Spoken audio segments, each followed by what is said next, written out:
So my name is Elly. I'm the Managing Director of the Alperovich Institute and a lecturer in Strategic Studies at Johns Hopkins University. This talk is TLP Red simply because we're working on a rollout that involves a congressional briefing. And so we're going to be sharing those findings with Congress. And I don't want to steal that thunder, but I still wanted to speak to give you guys a sneak peek about what we'll be sharing with them. So, going back. About 5 months ago, I was very high on drugs in a basement in Baltimore. And thank you. You're welcome. And so for about 3 days, while I was in and out of consciousness, I don't remember any of this. People told me I've done this. I told the entire ICU floor of the Johns Hopkins University Hospital 3 things about me. I was very keen on them knowing that I was a belly dancer. I may or may not have told them that I'm a former spy. And the third thing I really, really, really wanted them to know was who owns Huawei. So I'm going to tell you who owns Huawei. Before I do that, I want to start with the sort of animating question that led to me looking at the incorporation structure of firms. And that was a very simple question. I wanted to know, how is Chinese foreign direct investment triggering American national security concerns? At the time, I was working in government, and I used to cover the Middle East, and I had to cover a topic as far away from my day job, and this was it. And I was particularly interested in Chinese foreign direct investment in critical and emerging technologies. At the time, we didn't even have a definition for what sectors constitute critical and emerging technologies. We did not have that until the Biden administration in October of 2022. And so in order to answer this question, I had to look at 3 things. One, I needed to look at how is Chinese money moving around the world, who was spending it, and what mechanisms they were using to spend it. So there are, since 2005, Chinese companies have spent more than $2.5 trillion in foreign direct investment. That $2.5 trillion is in addition to $4.6 trillion annual trade-in figure, so just in trade, on top of other capital flows like venture capital, development money, aid money. The other thing to keep in mind is that $2.5 trillion only accounts for transactions that were made above 100 million. So any transaction below 100 million, we simply are blind on. We don't know who bought whom for how much. That 2.5 trillion was spent by 672 Chinese companies. 51% of them are private firms. The rest are state-owned enterprises. However, 83% of that 2.5 trillion was spent by state-owned enterprises. And so because of that, we have this very unhealthy obsession with state-owned enterprises. And we've always had that obsession. That's why in 1975, President Ford set up CFIUS by executive order, the Committee on Foreign Investment in the United States. CFIUS is probably the sexiest, most interesting, most secretive interagency body. They report directly to the president, so they don't have to go through anyone. The president has never said no to them. The president has always agreed with their recommendations. And the only rule that they had from inception is that any transaction in the United States that was made by a state-owned enterprise would be flagged. So we've always been very worried about state ownership. This obsession with state ownership is, I think this is the wrong slide, but that's okay. This obsession with state ownership is what led me to look at the strategy of economic statecraft. And that's the intentional attempt by the state to manipulate, coerce, or incentivize a company to behave in a way that advances the national security goals of the state. Remember, FDI is done by companies, unlike trade, which is negotiated by countries. And so you are not supposed to see much government footprint within foreign direct investment. And so because of this idea of economic statecraft, we don't know whether it's a strategy or a grand strategy. I looked at how is the Chinese government basically instrumentalizing economic statecraft to influence the behavior of Chinese firms doing the foreign direct investment. And so I looked at two different things. I looked at legislation, and I looked at the incorporation of firms. For the past 10 years, China has been revising several of their legislations, including the 2015 National Security Law, the 2017 National Intelligence Law, the 2006 Company Law, the 2019 Foreign Investment Law. Last year, they also revised the 2014 Counter-Espionage Law, and they wrote an AI law that is right now open for comment. And so they have done three things in these revisions. One, they have redefined the conceptualization of what is Chinese national security. The second thing they did is strengthen the authority of the state. And the third thing they did, which is the part that's really interesting to me, is that they basically included provisions in all of these laws that obligate Chinese individuals and Chinese entities, which would include firms, to help the state if the state asks them. Okay? And if you are following the TikTok debate, that is at the heart of it, is the legislation. It's because of those laws. It's not necessarily because TikTok is owned by ByteDance, which is a private company. So how have we failed in our national security reviews? The first place where we have failed, we are so obsessed with ownership, state ownership, that we did not pay enough attention to sector. And so if you look at this chart here, sectors like agriculture, energy, transport, utilities barely register any national security reviews. Utilities includes our critical infrastructure. Agriculture, you guys heard from the earlier talk on this. Energy was probably our biggest shortcoming. Right now, that includes critical minerals. Right now, the White House has a strong push towards trying to catch up with China there. And the only sectors that registered some national security reviews were the technology, real estate, and health sectors. And all of those sectors were actually reactionary to different transactions that happened, and then a few years later, CFIUS realized it happened, freaked out, and then forced a divestiture. So for instance, the real estate bucket, that is because in 2014, M-Bank Insurance Group, a Chinese equity firm, basically bought the Waldorf Astoria in New York, and then a year later, the Chinese government nationalized that private equity. So now the Waldorf Astoria is owned by the Chinese government. Grindr, you must be familiar with the app. Chinese company tried to buy Grindr. A few years later, we realized, access to biometric data, et cetera, and so now we have rules around flagging for national security concern for any transactions that involve biometric data. But the point is, we did not pay attention to sector because we're obsessed with state ownership.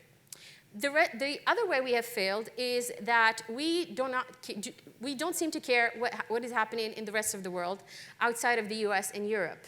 And because of that, we have Chinese companies dominating in the telecom sector in Africa. We have Chinese, ZTE, for instance, runs most satellites in Latin America. We have a Chinese company that owns a percentage of the Italian Postal Service. We have Chinese companies that own freshwater reserves in Australia. And so we've seemed to have missed the ball on paying attention to what's going on in the rest of the world. The other way we have failed is that we focus on state ownership, and this is what I want to focus on today. Because we focus so much on state-owned enterprises, we missed the ball, and we did not realize that the actual threat is within. So, how do Chinese firms and the government, and by extension the CCP, evade national security scrutiny? The one way they do it is by simply restructuring government-owned entities, particularly government-owned entities at the provincial level, into LLCs and LTDs. They don't change anything other than they restructure them. The other way they do it is by burying the investment through many levels of incorporation of subsidiaries, indirect subsidiaries, and related entities. The other very problematic way they do it is by making investments through private equity holding companies, wealth managers, sovereign wealth fund, asset management companies. In fact, China set up 4 different asset management companies that just handle overseas investment. They also do it through silent ownerships. This is when a company comes in, buys another company, doesn't tell anyone, no press release, they don't change anything. That's what happens a few years ago with Smithfield Food, the largest pork processor in the United States. It is now wholly owned by a Chinese company. They did not change anything. A few years later, CFIUS realized that happened. Too late, it's owned by a Chinese company now. Another way they do it is simply by making it American.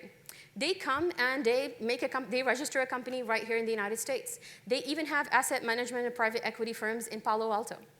And so those are American companies. They technically are not even supposed to fall under CFIUS purview unless you can trace the incorporation to a Chinese firm. Another way they do it is by investing in very, very niche markets, like very small, beautiful, like wholesome American companies that you would never suspect that they are linked to the Chinese government or are incorporated within Chinese investment companies. Another way they do it is through red chip companies. These are Chinese government-owned companies that are listed in the Hong Kong Stock Exchange. Purposefully, explicitly for investing overseas. My personal favorite is the reverse IPOs and the mergers and acquisitions. A reverse IPO is when a public company buys a private company so that that private company now is listed without having to disclose anything. They do it through investment funds. This is when you have a big fund where you have some government money mixed in with other private sector money, and then the fund makes the investment, and you don't realize who has controlling share, and therefore who actually who is the largest owner of that particular entity. They do it through embeds. This is particularly true of like the big Chinese companies like Alibaba, Baidu, et cetera. This is when you simply have Chinese government officials go basically hang out with people at Baidu or Alibaba. And finally, another one of my favorites is the unicorns. I spent the last 10 years tracking Chinese unicorns, particularly in the biotech sector. This is when you would make a very small investment, maybe $1 million into a startup, or even less than $1 million. And then 10 years later, that startup turns into the biggest genomics company in the world, which is what happens with BGI Genomics. So what does the anatomy of a firm look like, and how can you hide within it? So I've spent the last 10 years tracing the incorporation of firms, and for the past couple of years, I have been looking at tracing the incorporation of firms of companies that are of particular interest to Congress people because they either want to ban them or they want to have some sort of legislation to try to attempt to develop some policy or legislative solution to them. So this is the incorporation structure of Huawei. Huawei is owned by the Union of Huawei Investment and Holding Company. That parent company has 2 shareholders. One is the chief executive of Huawei, who owns a little bit over 1%, and the rest is owned supposedly by the people, the union. Okay? Huawei has 56 subsidiaries, 3 related entities. They are mostly structured as representatives of Huawei in different countries. So Huawei Spain, Huawei Morocco, Huawei whatever, except for 4 different subsidiaries. One of them is Tonga Networks, which is the Huawei Israeli R&D Center. The other one is M4S, which is an acquisition that Huawei made of one of Belgium's biggest semiconductor companies. The third one is H Silicon Technologies, which is the biggest designer of integrated circuits in China. And the fourth one is my favorite. It's a mysterious little LLC called Huawei Tech Investment Oman. I don't know what they're doing, but I'm very keen on finding out. This incorporation, if you look at the incorporation structure of Coca-Cola or Walmart, it would look kind of like this. Okay? So for me, Huawei is a national champion for China, a company that owns its entire supply chain, has a diversified portfolio where they have a big footprint on other supply chains. So absolutely they're important, absolutely they're to be reckoned with. But this is, for me, more of a market issue. This is an economic issue. We should pay attention to them because they are too big to fail, because they own parts of supply chains, et cetera. But from a national security, like Chinese infiltration perspective, this is not how you would do it. Because we all care about Huawei. We're all watching Huawei, okay? This is the incorporation structure of BGI Genomics. BGI Genomics was started in 1999 by 4 Chinese scientists. They got very famous. This was 25 years ago. They got very famous for mapping the genome of rice. And they also did the genome for the SARS virus. BGI Genomics has very, very close and many, many ties to the Chinese government. They had funding from the Chinese government, from their provincial government, where in Hangzhou province, where they are listed. They have set up genomics research institutes in different Chinese universities. They teamed up with the Chinese government to set up Beijing Genomic Institute, and then one of those 4 founders is now the head of the Beijing Genomic Institute. They have done research. They've published research with the Chinese military. They do not hide their ties, okay? BGI Genomics has 24 indirect subsidiaries, 23 subsidiaries, but BGI Genomics owns BGI Genomics. There's not an investment holding company that owns them. This is another, there are 5 of these subsidiaries are listed on the Commerce Department's entities list for alleged violations of human rights. And BGI Genomics, if any of you has had a COVID test or a prenatal test, you have most likely used equipment from BGI Genomics. They are the largest genomic sequencing equipment supplier to the United States. And so there is a big, earlier this year in January, there was a big push. There is a piece of legislation that is trying to ban BGI Genomics from the United States. This is another company that I think is a distraction. They do work in genomics. It's a frontiers critical and emerging technology. We know it's sensitive. If you are the government and trying to infiltrate or buy things, you are not going to do it through BGI Genomics. Right? You know we are watching this, okay? This is the incorporation structure of a company, another company that Congress wants to ban called Wuxi Pharma Aptec. Wuxi Pharma Aptec is one of the subsidiaries in this tree. So what we did for Congress is basically track the incorporation of this company that they want to ban, Wuxi Aptec. And when we mapped the incorporation, we were able to trace it back to its parent company, Wuxi Pharma Tech, registered in the Cayman Islands. And what we were also able to do is identify its sister subsidiaries. There were 20 of them, okay? So we thought that was great. And then we digged into the incorporation of Wuxi Pharma Tech Cayman, so the parent company of the company that Congress wants to ban. And when we did that, we found that that parent company in the Cayman Islands itself had merged with another company called Wuxi Merger Limited, which itself is a subsidiary of another company called New Wuxi Life Science Limited. Okay? So Congress wants to ban one company, does not know where it sits in its ecosystem. We help them do that. We trace it back to a parent company, and we identify its sister subsidiaries, 20 of them. And then when we look into the parent company, we realize that that parent company has a parent company who is a subsidiary of another parent company. Okay? So ultimate parent has a parent who has a parent. 3 levels of incorporation is the firm that Congress wants to ban. So this is an example where you're not one of the reasons why I'm not a big fan of bans is because they are very disruptive to a whole supply chain. One, and so you can disrupt that supply chain and other supply chains. And 2, without knowing the incorporation of the firm, you cannot, it's not surgical. It's like cutting bread with a machete, okay? This is, oh, and then, forgot. One more thing, when we went into the parent that owns the parent that owns the parent that then owns the company that Congress wants to ban, we followed the money at that ultimate parent level, and we found that the biggest shareholder is actually a private investment fund with ties to Chinese money. Okay? So here you have money coming in from the investment fund at the parent company, and then the incorporation of firms buried under many levels of subsidiaries and incorporation. This is perhaps my favorite because it's so simple. Okay? Bison Holding LLC is a company registered in America. It owns Defender Capital LLC. Defender Capital LLC is a family-run company that manages rich individual families or corporations' money. Bison Holding in 2019 purchased a company called Genomics Pharmaceuticals for $350 million.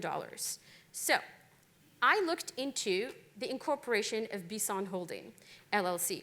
And what I found is that lovely Bison Holding LLC is actually a blank check company that was set up by Bison Capital Holding Company Limited to buy Genomics, to merge, not buy, to merge with Genomics Pharmaceutical. Okay? So a capital holding company makes a blank check company, registers it in the British Virgin Islands, merges with pharmaceutical company, makes that pharmaceutical company a holding company, and then as a condition for that merger, the blank check company had to redomesticate from the British Virgin Islands to Delaware. And then when you have that redomesticated holding company in Delaware, you then have that company merge into another subsidiary of the blank check company that it merged with in the first place. Okay? And when they did that, suddenly Genomics became NASDAQ listed without having to do any disclosure. You gotta love lawyers. Okay? These two snapshots are the entirety of the website of Bison Holding LLC. The entirety. Okay, last one. This is the incorporation structure of Dalian Hexing Investment Co. Dalian Hexing Investment Co. owns another company called Dalian Film Holding. So you have an investment company that owns a holding company. Dalian Film Holdings owns 210 subsidiaries, 85 indirect subsidiaries, 8 related entities, all buried, and there are 15 levels of incorporation. Okay? So I'm going to tell you the story of 2 of these trees. At the 7th level of incorporation, that tree at my left, and then I'm going to tell you the story of the incorporation of firms at the 12, 13, and 14 levels, so at the very bottom right of the tree. So, since 2011, Chinese companies have spent more than $10 billion buying companies in the entertainment sector in the US. They've purchased, for instance, AMC International, 100%, they own the whole thing. The Tencent purchased Riot Games, now they are one of the top 3 gaming companies. And the other big acquisition was the acquisition of Legendary Entertainment. This is the company that brought you the Hangover movies and Dune. This Legendary owns Amy Poehler's Smart Girls, and they also own Asylum Entertainment, which is a company that does virtual reality gaming. When I looked at so a company at the 6th level of incorporation called the Dalian Wanda Group, they purchased Legendary, so we went down 1 to the 7th level of incorporation. When I looked at this tree, there was another investment firm that came in 2 years ago and purchased 760 million minority share into Legendary with ties to the Chinese government. So in this particular case, you have 7th levels of incorporation that links Legendary Entertainment to a holding company that's owned by an investment company, Chinese investment company, and you have an investment firm coming in at the 7th level of incorporation and buying even more shares. Okay? This is one tree. The other tree, this is another one of my favorites. I call these guys like every day pretending to be Jessica and Iman. So IMU Holdings is a registered company, LLC company in Tampa, Florida. They have offices in this lovely suite across from a Panera Bread on Martin Luther King's Boulevard. They have been religiously doing annual reports every year since 2016. They are overseen by a company called Cogence Global, which is basically a company that offers services of a bunch of registered agents. There is exactly one person that works at this company. He is the chief legal officer and the secretary. This man, what I noticed when I looked him up is that his listed address and phone number and company was actually the address and company and phone number of another sister subsidiary at the 12th level of incorporation, so 2 levels up. That company also has only one person, who's the president and CEO, who has the same, of that company called World Triathlon Corporation, and they apparently organize races, okay? I do not know what IMU Holdings does. They exist, but I don't know what they do. All right, one more. I live in Bethesda, so this is where I go on vacation. This is another company at the 13th level of incorporation called Chesapeake Bay Bridge Run LLC. They also organize races. So they look very American. American company does American things by the Chesapeake Bay Bridge. If you link it, if you trace it 13 back of incorporation, you trace it back to an investment holding company that is owned by an investment company, a Chinese investment company. Last one. This is Windy City Publishers. This is another subsidiary from another tree at the 14th level of incorporation. This company has like 3 pages, they're a very weird website, claims to be a boutique firm that will help you publish your book. Again, you would never be able to link it 14th levels up to a Chinese investment, to a Chinese holding company that's owned by a Chinese investment company. So, our obsession with state-owned enterprises is a distraction. Because when we look at the incorporation of the firms, the threat is very much within and is very, very buried in the details. So if we want to develop policy solutions in order to address this issue, we need to have a better idea of the incorporation of firms. So how do we catch them? 1, understand that the threat is within. 2, transparency. We need transparency into the incorporation of firms, the structure of firms, and the ownership of firms. And specifically, we need money managers to tell us whose money that they are managing. But that's very hard to get them to do. My brother is an investment banker, and he was like, yeah, hell no. But until then, what we can do is have CFIUS, empower CFIUS with more rules. They need to have more parameters that are concrete, precise, and preemptive so that they are able to flag these transactions before they happen, or at least in real time. Because so far, their work has always been reactionary. Transaction goes through, a few years later, we freak out because we realize we let it happen, and then we force a divestiture. So since 1975, most companies where CFIUS asked for a divestiture, the companies said yes. The reason why TikTok is such a big monumental case is because it's the first time a company actually says, no, we'll take you to court. Okay? So to do that, I started the Bull Dragon project. Last year, I teamed up with the Johns Hopkins Applied Physics Lab, a bunch of wonderful engineers and technologists, and they have worked with me to map these incorporation structures of all these 672 firms. And based on the lessons learned from that research, we are now developing we've developed a methodology, a code book of rules that is specific to geography, nature of sector, and we go down into very concrete details. And so based on these rules, this is an example from the rule for elections and digital infrastructure, we are able to build this system that will be able to scrape in real time the thousands of transactions, the hundreds of thousands of transactions that are happening every day, and flag them so that CFIUS has a way, they are not looking at us, they're not lost at sea, so that they're able to preemptively flag transactions that they should be looking at. I spent we have a wonderful project right now that we are working on that looks into the gaming sector. I spent the summer reading about rootkits. It's kind of cool. You can do a lot of things with that. Yeah. So if any of you, I am obviously not the expert in that. So if any of you are interested at all in teaming up with us, we're looking at unknown unknowns and known unknowns, and sort of the gaming sector is one where we are hoping to do something with Congress on that particular sphere. You guys are the experts in that, so if you're at all interested, please, I'm happy to talk with you guys about this. This is another rule for the Internet of Things, for instance, that's a little bit more broad. This is another rule for supercomputing and biometrics, and I think I have one more rule for unicorns. If you are at all interested, please find me. I would love to chat with you. Please follow us on bulldragon.org. And otherwise, merci beaucoup for listening.